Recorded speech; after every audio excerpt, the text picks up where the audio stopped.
नमस्कार बच्चों, मैं राजिका अग्रवाल, आपकी साइंस टीचर। स्वागत करती हूँ आप सभी का आज की इस क्लास में। चलिए, यहाँ पर हम पढ़ने वाले हैं कक्षा 10वीं का अध्याय नंबर 32, जिसका नाम है स्वास्थ्य और स्वास्थ्य विज्ञान। जिसमें पिछली क्लास के अंदर हमने बात की थी एक पूर्ण स्वस्थ व्यक्ति के बारे में कि एक पूर्णतः स्वस्थ व्यक्ति कौन होता है, जो आपके मानसिक रूप से भी स्वस्थ हो, जो शारीरिक रूप से भी स्वस्थ हो और जो आपके सामाजिक रूप से भी स्वस्थ हो। अब जो शारीरिक रूप से स्वस्थ व्यक्ति होता है उसके क्या क्या गुण होते हैं, क्या लक्षण होते हैं, सामाजिक रूप से स्वस्थ व्यक्ति के क्या लक्षण होते हैं और आपके मानसिक रूप से स्वस्थ व्यक्ति के क्या लक्षण होते हैं, इसके बारे में हमने डिस्कस किया पिछली क्लास में।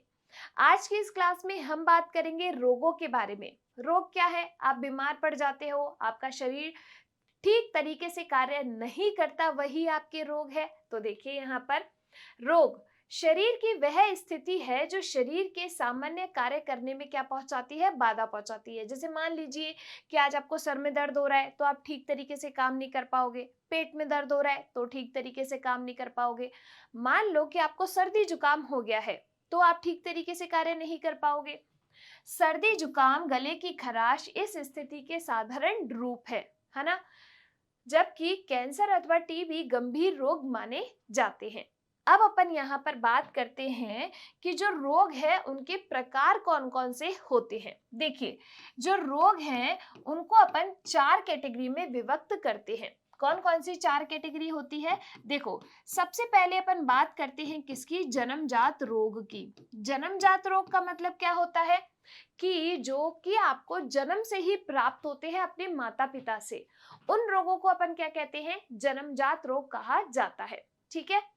अब दूसरे जो आपके रोग होते हैं उनको अपन कहते हैं उपार्जित रोग। उपार्जित रोग का मतलब क्या है कि जो ऐसे रोग जिनको हम अपने जन्म के पश्चात अपने जीवन काल में प्राप्त करते हैं उनको अपन कहते हैं उपार्जित रोग।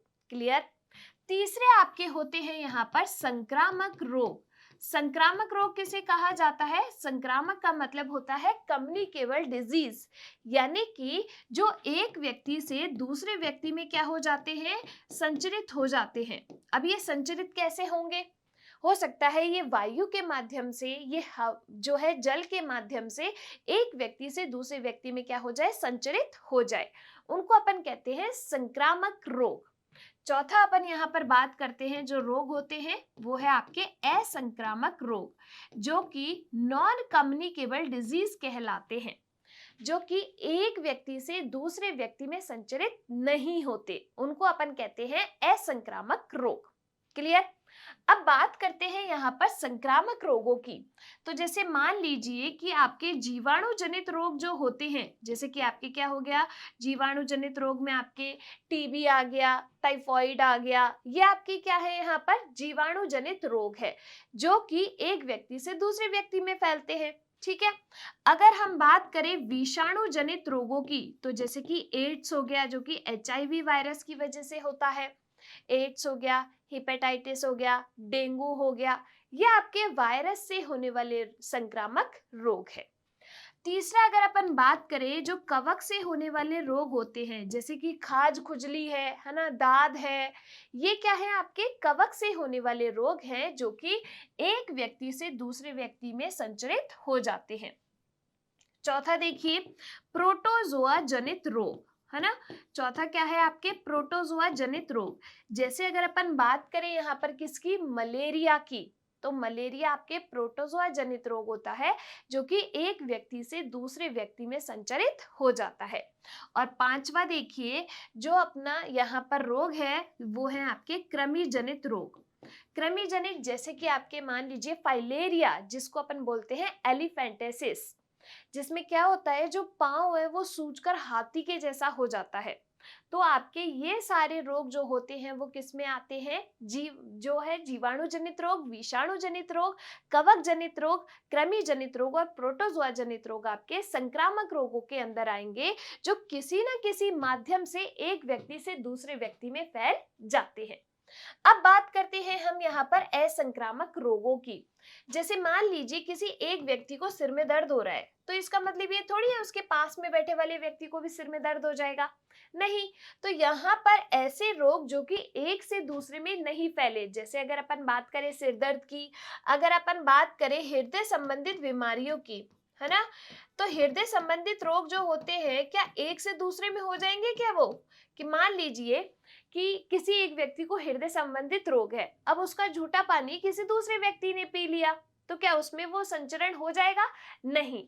तो ये आपके होते हैं क्या, असंक्रामक रोग। क्लियर हुई बात यहाँ पर। और यहाँ पर हम इन्हीं संक्रामक रोग और असंक्रामक रोगों के बारे में बात करने वाले हैं। क्लियर, चलिए देखिए, रोग का आक्रमण मनुष्य की किसी भी आयु व शरीर के किसी भी भाग में हो सकता है। ऐसा नहीं है कि केवल बच्चे बीमार पड़ते हैं, ऐसा नहीं है कि केवल बड़े बीमार पड़ते हैं, कोई भी बीमार पड़ सकता है। तो यहाँ पर अब ऐसा भी नहीं है कि किसी एक ही जगह पर बीमारी हो सकता है भाई शरीर के किसी भी भाग में बीमारी हो जाए, तो आपके ये किसी मनुष्य की किसी भी आयु व शरीर के किसी भी भाग में हो सकते हैं। क्लियर, देखिए रोग जो है उनको अपन 4 श्रेणियों में यहाँ पर विभक्त किया गया है। पहला है आपके जन्मजात रोग, जो कि आपके जन्म से ही विद्यमान होते हैं। ये हो सकता है आपके माता पिता से आपको मिला हो, जैसे कि आनुवंशिक विकार होते हैं वो जन्म से आपको मिलते हैं, तो आप ऐसे रोग कहलाते हैं जन्मजात रोग। दूसरा देखिए उपार्जित रोग, जिनको हम अपने जीवन काल में बाहर से उपार्जित करते हैं, उनको कहा जाता है उपार्जित रोग, यानी कि ये जन्म के पश्चात होंगे। तीसरा देखिए संक्रामक रोग, जो कि एक संक्रमित व्यक्ति से दूसरे स्वस्थ व्यक्ति में फैल जाए।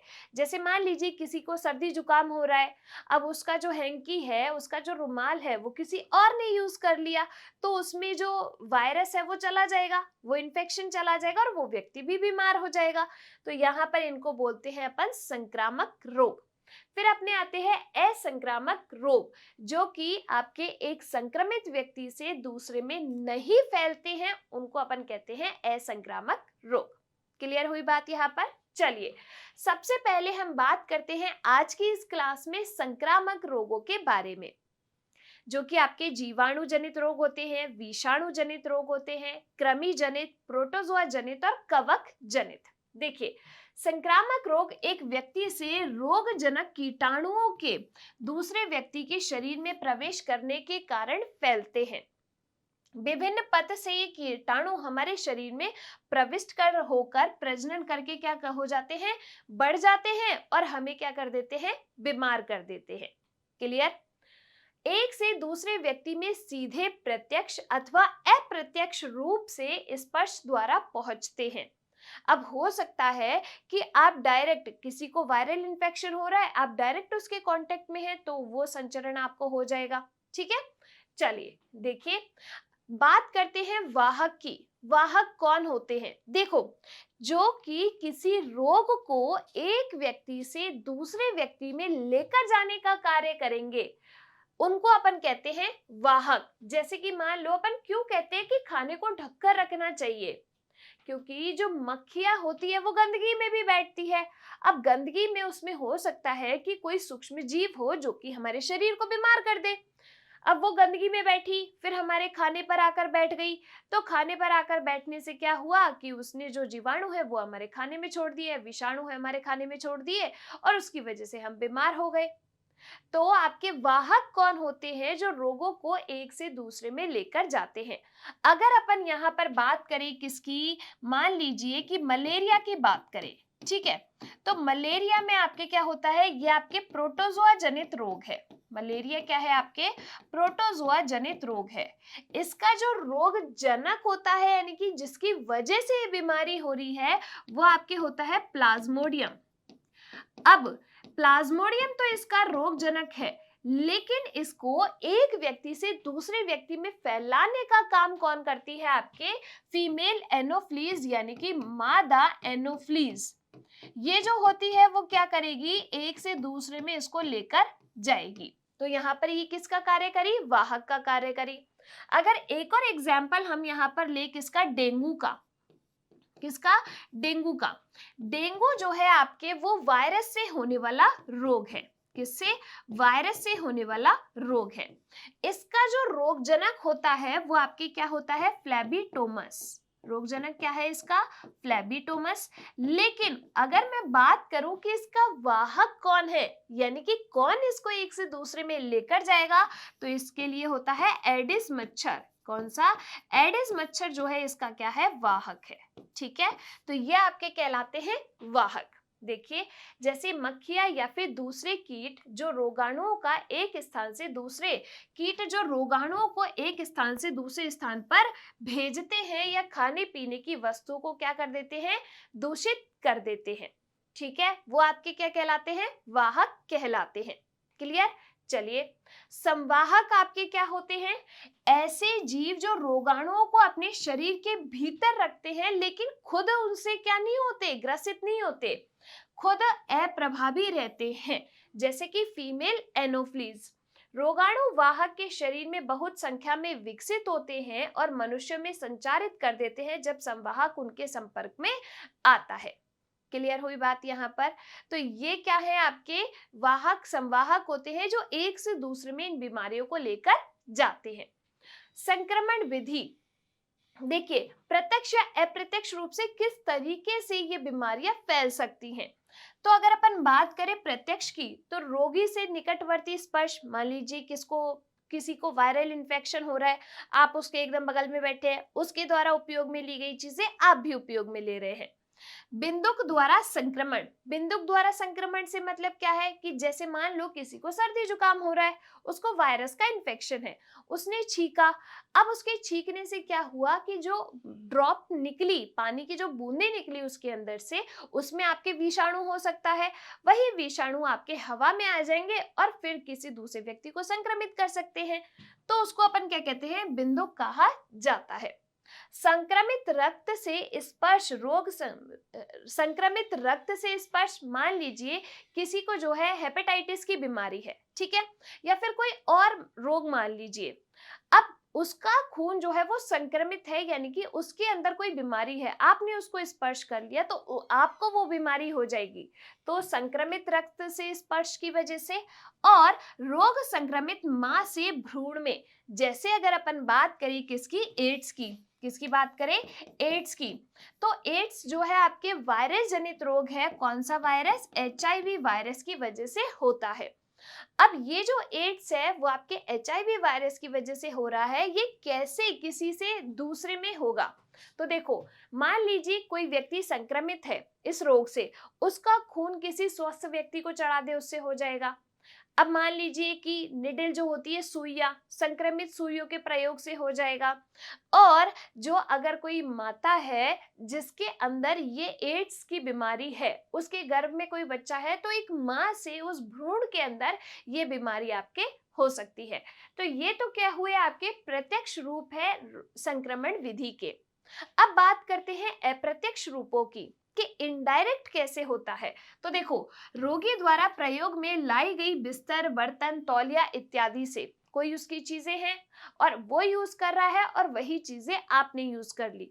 तो मान लीजिए तौलिया है, उसका रुमाल है, उसके बिस्तर है, उस पे जीवाणु विषाणु हो गए, वो आपके शरीर में प्रवेश कर जाएंगे अगर आप यूज में लेंगे तो। तभी तो अपन कहते हैं जो बीमार व्यक्ति है उसके बिस्तरों को अलग रखना चाहिए, उसकी तौलिया को और उसके रुमाल को, उसके उपयोग में ली गई चीजों को अलग रखना चाहिए। मच्छर अथवा अन्य रोग वाहक द्वारा ये आपकी बीमारियां हो जाती है। जैसे अगर अपन बात करें अभी मलेरिया की, डेंगू की, तो ये मच्छरों की वजह से हो रहा है। मक्खी या तिलचट्टे जैसे वाहक के द्वारा भी हो सकता है ना। और सांस लेते समय वायु में अवस्थित संक्रामक बिंदु के द्वारा ये जो है इन्फेक्शन आपको हो सकता है। और ये क्या है? आपके अप्रत्यक्ष तरीके से संक्रमण की विधियां हैं। क्लियर हुई बात? यहाँ पर समझ में आई? चलिए देखिए आगे। बिंदुक संक्रमण। बिंदुक संक्रमण क्या होता है कि खांसते, छींकते और थूकते समय जो व्यक्ति है, थूक के छोटे छोटे कण बाहर निकलते हैं जिनमें रोग के कीटाणु शामिल हो सकते हैं। यदि वायु में यह कीटाणु विद्यमान हो तो श्वसन के दौरान वे स्वस्थ व्यक्ति के अंदर क्या हो जाते हैं? शरीर में प्रवेश पा लेते हैं। तो इसको अपन क्या कहते हैं, बिंदुक संक्रमण कहा जाता है। बिंदुक समझ में आया कि जो आपके रोग ग्रसित व्यक्ति है वो छींक रहा है, थूक रहा है, तो जो निकल रही है पानी की बूंदे वो आपके क्या है, वहां पर उसके अंदर वो कीटाणु हो सकते हैं। क्लियर हुई बात यहाँ पर।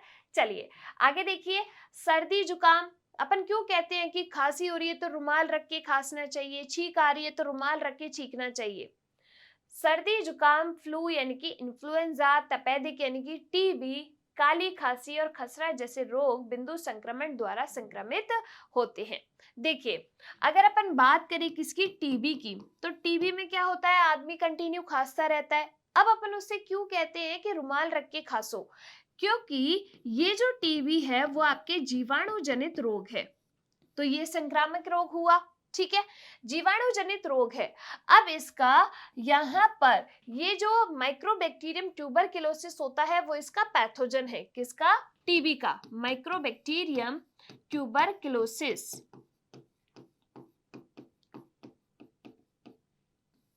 माइक्रोबैक्टीरियम ट्यूबरकुलोसिस ये जो है आपके क्या है, इस टीबी का रोगजनक है। अब यहाँ पर अगर कोई व्यक्ति खांस रहा है और उसकी ड्रॉप प्लेट के साथ ये जीवाणु बाहर आ गया तो किसी दूसरे व्यक्ति को भी हो जाएगा। इस टीबी के लिए जो है कौन सा टीका लगाया जाता है, बीसीजी का टीका जो है वो लगाया जाता है। साथ के साथ एक प्रोग्राम चलाया जाता है जिसका नाम क्या है, डॉट्स प्रोग्राम। क्लियर। चलिए आगे देखिए, फोमाइट किसे कहते हैं, तो वे निर्जीव पदार्थ है जो कीटाणुओं को एक व्यक्ति से दूसरे व्यक्ति तक पहुंचा देते हैं। फोमाइट के उदाहरण है रोगी के इस्तेमाल किए गए कोई भी वस्तु, जैसे कि आपके वस्त्र हो सकते हैं, बिस्तर हो सकते हैं, बर्तन हो सकते हैं, तो ये क्या है, आपकी निर्जीव वस्तुएं हैं। अब किसी रोगी ने इनको उपयोग में लिया है और उन्हीं को आपने उपयोग में ले लिया, तो ये आपके अंदर क्या कर देंगे, संक्रमण कर देंगे। क्लियर हुई बात यहाँ पर। चलिए आगे देखिए, किसी भी अवस्था में संक्रामक रोग से पीड़ित व्यक्ति को दोषी नहीं ठहराना चाहिए और उस पर उंगली भी नहीं उठानी चाहिए। भाई उसकी गलती थोड़ी है कि अगर वो बीमार हो गया तो हमें उसे ब्लेम नहीं करना चाहिए, लेकिन हमें उसकी देखभाल करनी चाहिए। अब देखिए कुछ संक्रामक रोग जैसे कि ह्यूमन इम्यूनोडेफिशिएंसी वायरस, ये जो है आपके एचआईवी वायरस, इसकी वजह से कौन सा रोग होता है, एड्स रोग होता है, जिसका पूरा नाम क्या होता है, एक्वायर्ड इम्यूनोडेफिशिएंसी सिंड्रोम। क्या है इसका पूरा नाम, एक्वायर्ड इम्यूनोडेफिशिएंसी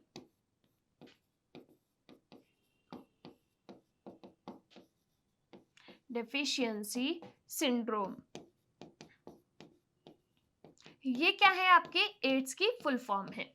ये जो एड्स है वो एचआईवी वायरस की वजह से होता है। अब ऐसा नहीं है कि केवल हाथ मिलाने से, साथ बैठने से, गले मिलने से ये जो बीमारी है वो एक से दूसरे में फैल जाएगी।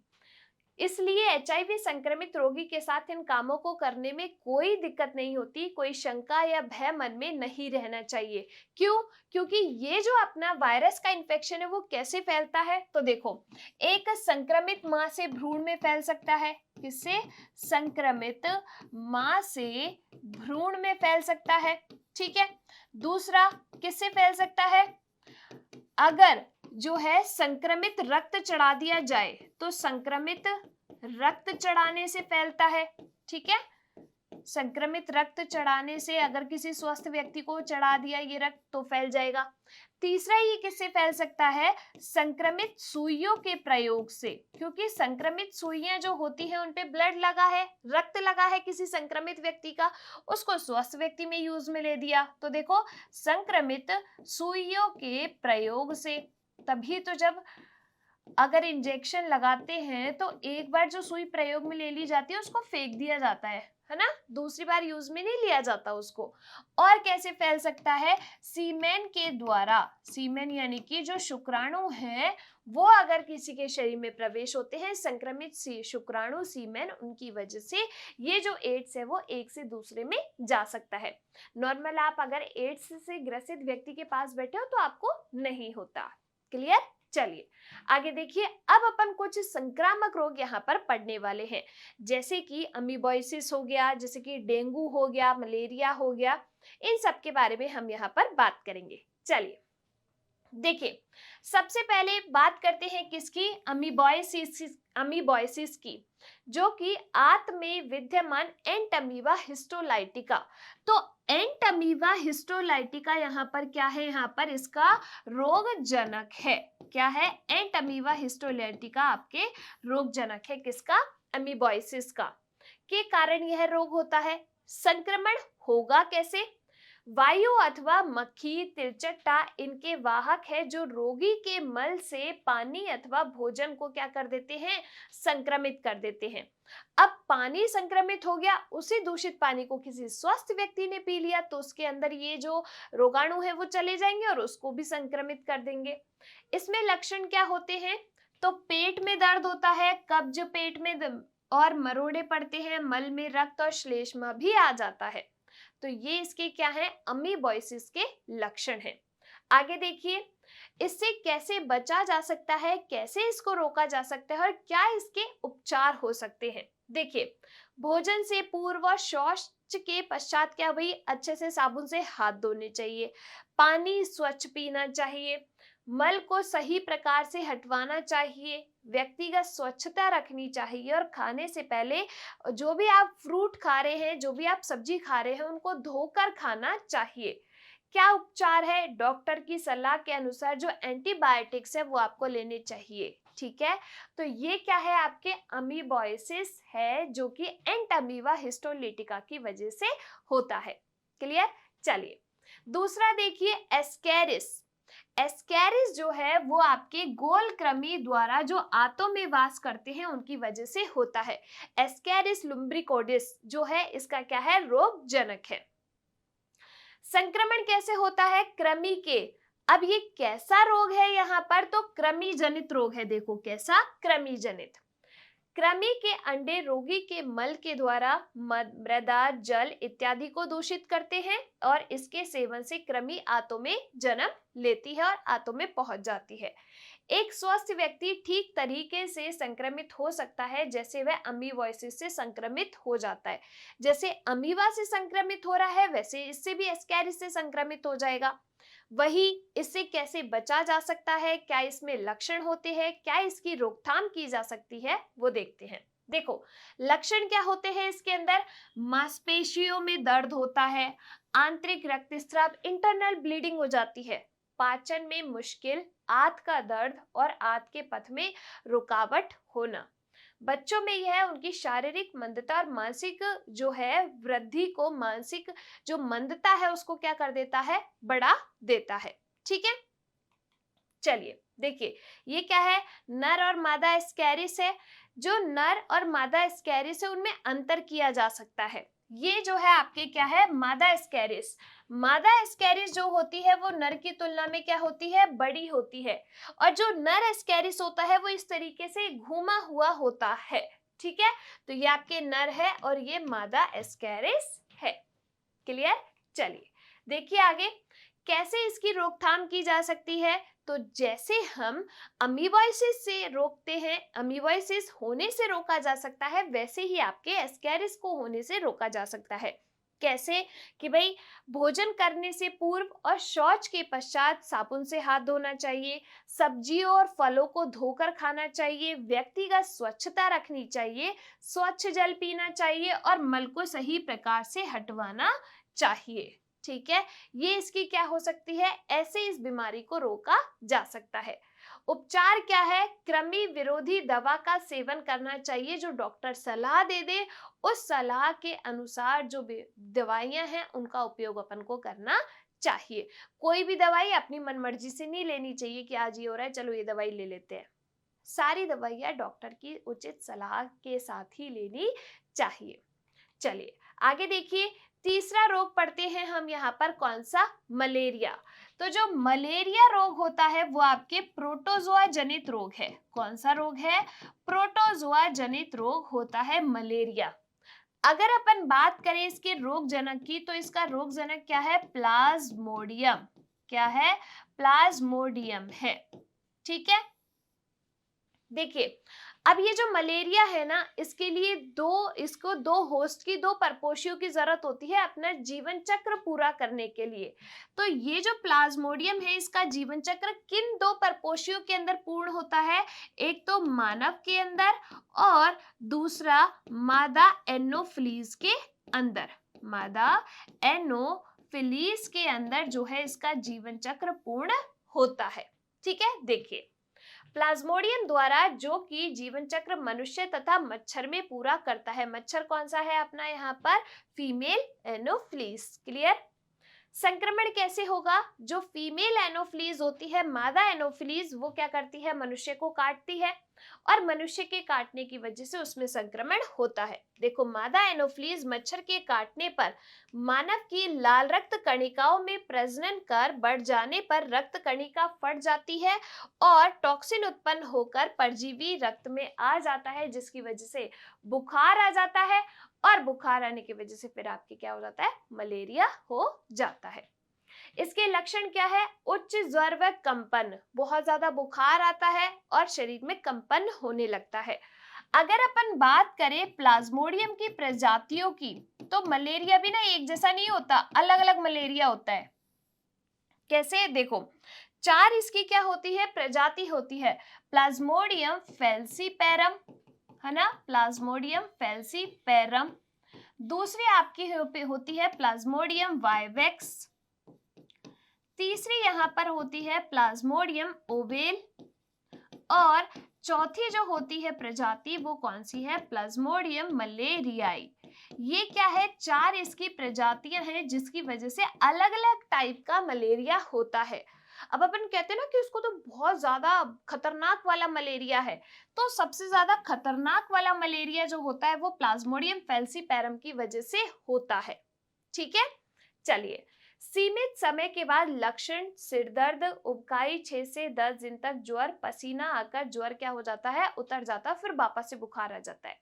किसके अंदर? मलेरिया के अंदर। ऐसे मच्छर काटता है, अब इसकी जो लार ग्रंथि है उसके अंदर जो है क्या है? वो संक्रमण है, वो आपके जैसे ही इसने काटा तो वो आपके किसके अंदर आ जाता है? मनुष्य के अंदर आ जाता है। क्लियर? चलिए आगे देखिए कैसे इसकी रोकथाम की जा सकती है। तो ये जो मच्छर है, मच्छर व उसके जीवन चक्र की अवस्थाओं को मिट्टी का तेल डालकर अथवा मछली को खिलाकर, अगर अपन बात करें तो देखो गेम्बुसिया एक मछली होती है। कौन सी? गेम्बुसिया। ये क्या है? एक मछली है जो कि पानी में नहीं जा रही है। यहाँ पे ये जो मछली है वो क्या करती है? इस मच्छर को, गेम्बुसिया मछली जो है इस मच्छर को खा जाती है। तो इसको कम करना है, इसकी रोकथाम करनी है, तो गेम्बुसिया छोड़ दो। ठीक है। पानी को गड्ढे व खुली जगह पर जमा न होने देना। हम क्यों कहते हैं कि घरों के आसपास पानी इकट्ठा नहीं होने देना? क्योंकि उसमें फिर क्या होते हैं? मच्छर मक्खी पनप जाते हैं, वही बीमारी का कारण बनते हैं। मच्छरदानी लगाकर सोना, मच्छर प्रतिकर्षकों का प्रयोग करना, जालीदार नेट दरवाजे व खिड़कियों पर लगाकर मच्छरों को क्या रखना? दूर रखना। क्या इसका उपचार है? तो मलेरिया प्रतिकारक दवा का सेवन डॉक्टर से पूछकर करना चाहिए। क्लियर? तो ये क्या है? आपके मलेरिया, जो कि आपके प्रोटोजोआ डिजीज है। अगली डिजीज देखिए फाइलेरियासिस, या फिर अपन इसको एलिफेंटिसिस भी कहते हैं। हिंदी में नाम इसका हाथी पांव रोग भी होता है। ठीक है, और एक और नाम क्या होता है इसका? फाइलेरिया। ठीक है, ये आपका किससे होता है? ये जो हाथी पांव रोग है वो आपके कृमि जनित रोग है। किसकी वजह से होता है? कृमि जनित रोग है। इसके अगर रोग जनक की बात करें तो इसका रोग जनक होता है बुचेरेरियाई ब्रैंकोफटाई। ठीक है, बुचेरेरियाई ब्रैंकोफटाई जो है इसका क्या है? पैथोजन है, रोग जनक है। ठीक है, अब ये किसकी वजह से होता है, यानी कि इसका वाहक कौन है? तो यहाँ पर मादा क्यूलेक्स मच्छर जो है, क्या? मादा क्यूलेक्स मच्छर जो है वो आपके क्या है? इसका वाहक है। ठीक है, देखिए एस्केर इसके समान कृमि द्वारा जनित रोग है और आपके संक्रमण कैसे होता है? मादा क्यूलेक्स मच्छर के काटने की वजह से इसका संक्रमण होता है और इसका रोग जनक कौन है? बुचेरेरियाई ब्रैंकोफटाई। देखिए प्रारंभ में ज्वर आता है, यह परजीवी लिम्फ नलियों में रहकर सूजन पैदा करते हैं, खासकर टांगों में। और जो टांगे हैं, क्यों अपन इसको हाथी पांव रोग कह रहे हैं? क्योंकि जो टांगे हैं वो फूल कर कैसी हो जाती है, हाथी के जैसी हो जाती है, इसीलिए अपन इसको क्या कहते हैं, हाथी पांव रोग कहा जाता है। कैसे इसकी रोकथाम की जा सकती है? तो मच्छर व उसके जीवन चक्र की अवस्थाओं को मिट्टी का तेल डालकर या मछली को खिलाकर समाप्त किया जा सकता है, और पानी को गड्ढे या खुली जगह पर जमा नहीं होने देना चाहिए, जिससे मच्छर नहीं पनपेंगे तो बीमारियों से दूर रहेंगे। मच्छरदानी लगाकर सोना, मच्छर प्रतिकर्षकों का प्रयोग करना, जैसे मलेरिया में किया। मलेरिया भी तो आपके उस मच्छर की वजह से हो रहा था, फीमेल एनोफ्लीज की वजह से। सेम ये भी क्यूलेक्स की वजह से हो रहा है, तो इससे भी ऐसे ही बचा जा सकता है। जालीदार नेट दरवाजे व खिड़कियों पर लगाकर मच्छरों को दूर रखना। उपचार क्या है? डॉक्टर से पूछकर प्रतिरोधक औषधि जो है वो इनके लिए लेनी चाहिए। ये क्या है? हाथी पांव रोग का एक डायग्राम है। देखो इसमें पैर दिख रहा है तुमको, ऐसे हाथी के जैसे फूल के कैसा हो जाता है, हाथी जैसा हो जाता है, इसीलिए अपन इसको कहते हैं हाथी पांव रोग, एलिफेंटेसिस। क्लियर? चलिए अगला रोग देखिए, डेंगू ज्वर। अगर अपन बात करें डेंगू की, तो देखो डेंगू जो है वो आपके वायरस यानी कि विषाणु से होने वाला रोग है। अब इसका जो रोगजनक होता है डेंगू का, वो कौन है? तो ये है आपके फ्लेविटोमस। किसकी वजह से होगा? फ्लेविटोमस वायरस की वजह से आपका ये रोग होता है। अगर बात करूं कि एक से दूसरे में लेकर कौन जाएगा आपके, तो कौन लेके जाती है? यहाँ पर एडिस मच्छर। कौन सा मच्छर? एडिस मच्छर जो है वो इसका क्या होता है, वाहक होता है डेंगू का। ठीक है, चलिए देखिए, तुमने देखा होगा ना कि डेंगू होने से प्लेटलेट्स कम हो जाती है ना? मादा एडिस मच्छर के काटने से होता है। लक्षण: अचानक ज्वर आता है, सिर दर्द, आंखों के पीछे दर्द और जोड़ों में दर्द होता है, भूख घट जाती है, छाती और पैर के ऊपरी भाग में दाने हो जाते हैं, मुंह, दांत, जबड़ों से रक्तस्राव होता है, तभी तो इसमें प्लेटलेट्स कम हो जाती है, बिम्बाणुओं की संख्या कम हो जाती है। और बिम्बाणुओं का काम क्या होता है भाई? जो आपकी ब्लड क्लॉट है उसको करना। ठीक है, तो यहाँ पर उसकी वजह से क्या होगा, उसकी कमी हो गई तो इनसे रक्तस्राव होगा। मुख में जलन, अत्यधिक पेट दर्द और उल्टियां रक्त सहित आती है, और रक्त रहित उल्टियां भी होती हैं। बकरी का दूध जो है वो आपके लिए क्या है, यहाँ पर एक बढ़िया उपाय होता है। बकरी का दूध होता है ना, वो पी लो तो उससे आपके डेंगू में प्लेटलेट्स जो है वो बन जाती है ना? देखिए रोकथाम क्या है? मलेरिया व फाइलेरिसिस के समान यह मच्छर दिन में ही पानी में अंडे देता है। ये जो मच्छर होते हैं ना, वो आपको दिन के समय काटते हैं। इनके मच्छर दिन में सक्रिय रहते हैं, और इस कारण दिन में पैर व हाथ व अन्य शरीर के अंग ढकने चाहिए, ताकि मच्छर के काटने से बचा जा सके।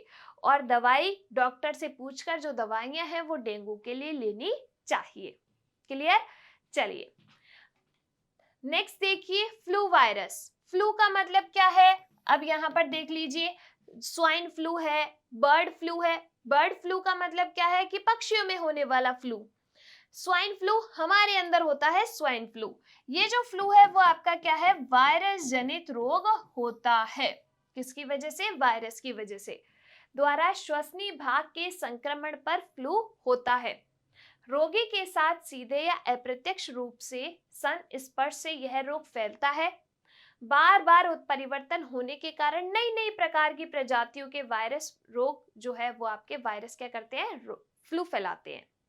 तुमने देखा होगा अभी ये वाला वायरल चल रहा है, अभी ये वाला वायरल चल रहा है ना? तरह तरह की इसकी प्रजातियां होती है, क्योंकि इसमें परिवर्तन बहुत ज्यादा है। शरीर के प्रतिरक्षा तंत्र को भिन्न प्रजाति के वायरस से क्या होना पड़ता है, जूझना पड़ता है। H5N1, अगर अपन बात करें किसकी, H5N1 की, तो ये क्या है आपके, ये जो वायरस है वो किसके अंदर, पक्षियों के अंदर फ्लू फैलाता है, जिसको अपन क्या कहते हैं, बर्ड फ्लू कहते हैं। ठीक है, तुमने देखा होगा ना, एक बार मुर्गियां बहुत ज्यादा नंबर में मरी थी, मुर्गियों में वायरस फैल जाता है। अगर अब बात करें अपन H1N1 की, तो H1N1 जो होता है वो हमारे अंदर क्या करता है, स्वाइन फ्लू करता है। क्या करेगा, स्वाइन फ्लू। तो देखिए यहाँ पर H5N1 पक्षियों में, फ्लू और H1N1 स्वाइन फ्लू। क्लियर? चलिए आगे देखिए लक्षण क्या होते हैं। 100 डिग्री से 103 डिग्री सेंटीग्रेड तक बुखार आता है, गले में खराश होती है, खांसी, छींके, नाक बहना, सिर दर्द और शरीर में दर्द रहता है, थकावट रहती है। आपको जब सर्दी जुकाम होता है तो ये सारी चीजें होती है आपके अंदर। अब ये कैसे बिंदुक संक्रमण के द्वारा फैलता है। किसी एक व्यक्ति को हो रहा है, जोर से छींका और सारे तरफ अपनी ड्रॉप्स फैला दी तो दूसरों को भी हो जाएगा। ठीक है, चलिए इससे कैसे बचा जा सकता है। तो जब भी आप खांसे छींके तो रुमाल रखकर छींके। ठीक है, खांसते छींकते समय रोगी नाक पर कपड़ा रखे, भीड़ जहां हो वहां न जाए। तभी तो कोरोना भी आपका एक वायरस जनित रोग था, अब उसमें भी तो भीड़ भाड़ वाले स्थान पर जाने से मना कर दिया था। क्यों मास्क पहनाए थे? जिससे खांसी जुकाम हो तो भाई वो ड्रॉप्स बाहर नहीं आए। टीका लगवाना चाहिए। उपचार क्या है? रोगी तरल पदार्थों का अधिक सेवन करे और डॉक्टर की दी हुई क्या ले? दवा ले। अगला देखिए तपेदिक। तपेदिक जो है इसको अपन क्या कहते हैं? टीबी कहा जाता है। ये जो टीबी है वो आपके जीवाणु जनित रोग होता है। जीवाणु की वजह से। कौन सा जीवाणु? माइक्रोबैक्टीरियम ट्यूबरकुलोसिस भी, और यहाँ पर माइक्रोबैक्टीरियम ट्यूबरकुलाई भी अपन इसको बोलते हैं। बैक्टीरिया द्वारा संक्रमित हड्डियां लिम्फ नोड व अधिकतर फेफड़ों पर वार करते हैं, जिसकी वजह से आपको खांसी आती है ना। आपका श्वसन तंत्र जो है वो क्या होता है? इससे प्रभावित होता है। इस टीबी के लिए क्या किया जाता है? बीसीजी का टीका लगाया जाता है, बैसिलस क्यूमेट इसके लिए गवर्नमेंट के द्वारा एक प्रोग्राम चलाया जाता है जिसका नाम है डॉट्स प्रोग्राम। ठीक है, देखिए संक्रमण श्वास लेते समय रोगी के थूक, खांसी या छींकों के बिंदु के प्रवेश से फैलता है। लंबे समय तक रोगी से संस्पर्श से फैलेगा। इसलिए टीबी साधारणतः भीड़ भाड़ तथा गंदी परिस्थितियों में निवास करने वाले व्यक्तियों में क्या होता है? पनपता है। लक्षण क्या होते हैं? कई दिन तक निम्न ताप, ज्वर, खांसी, थूक में रक्त, वजन में कमी और आपके छाती में दर्द, अधिक थकावट, रात में पसीना आता है और भूख नहीं लगती है। किसके अंदर? टीबी के अंदर। कैसे इसकी रोकथाम की जा सकती है? तो जन्म के बाद बीसीजी का टीका। आपसे एग्जाम के अंदर ये जो है पूछा जा सकता है कि इसमें कौन सा टीका लगाया जाता है, तो बीसीजी का टीका। तपेदिक के रोगी को अलग रख कर नियमित रूप से दवाई देना। रोगी के कपड़े व बर्तन का नियमित रूप से विसंक्रमण, क्योंकि भाई अब वो जीवाणु उसमें आ सकते हैं। 6 से 8 महीने तक डॉक्टर की दी हुई एंटीबायोटिक्स दवाओं का सेवन करके उपचार किया जा सकता है। और डॉट्स के अधीन उपचार एक प्रभावी तरीका है। डॉट्स क्या है? एक गवर्नमेंट के द्वारा टीबी के लिए चलाया गया प्रोग्राम है डॉट्स। ठीक है, जिसमें उस रोगी पर नजर रखी जाती है और डॉक्टर के द्वारा और उसको दवाइयां दी जाती है। तो यहाँ पर ये बात हुई अपनी किसकी? संक्रामक रोगों की, जिसमें हमने बहुत सारे ऐसे जीवाणु जनित, विषाणु जनित, कृमि जनित, प्रोटोजोआ जनित रोगों की बात की है। डेंगू पड़ा है जो कि आपके वायरस से होने वाला रोग है। फ्लेविटोमस उसका रोगजनक है और एडिस मच्छर की वजह से होता है। मलेरिया जो है वो आपके प्रोटोजोआ जनित रोग है। प्लाज्मोडियम उसका रोगजनक है और मादा एनोफ्लीज उसका वाहक है। इसके बाद हमने फाइलेरिसिस भी पढ़ा है, हाथी पांव रोग जिसे कहते हैं, जो कि एक कृमि जनित रोग है। बूचेरेरियाई ब्रोंकोफाइटाई की वजह से होता है, जिसको अपन फाइलेरिया भी कहते हैं, क्यूलेक्स मच्छर के काटने की वजह से होता है। ठीक है, टीबी देखा तो यहाँ पर ट्यूबरकुलोसिस जो है वो आपके किसकी वजह से होता है? माइक्रोबैक्टीरियम ट्यूबरकुलोसिस की वजह से जीवाणु जनित रोग है। बीसीजी का टीका जो है वो इसमें लगाया जाता है और गवर्नमेंट के द्वारा डॉट्स प्रोग्राम चलाया जाता है। क्लियर? मिलेंगे हम अगली क्लास में असंक्रामक रोगों के साथ। तब तक अगर आपको क्लास पसंद आई है फटाफट से इस क्लास को लाइक कर दीजिए। जो भी आपके डाउट्स है वो आप कमेंट सेक्शन के अंदर ड्रॉप कर सकते हैं। हम मिलेंगे अगली क्लास में, तब तक आप लोग खुश रहिए, स्वस्थ रहिए। धन्यवाद।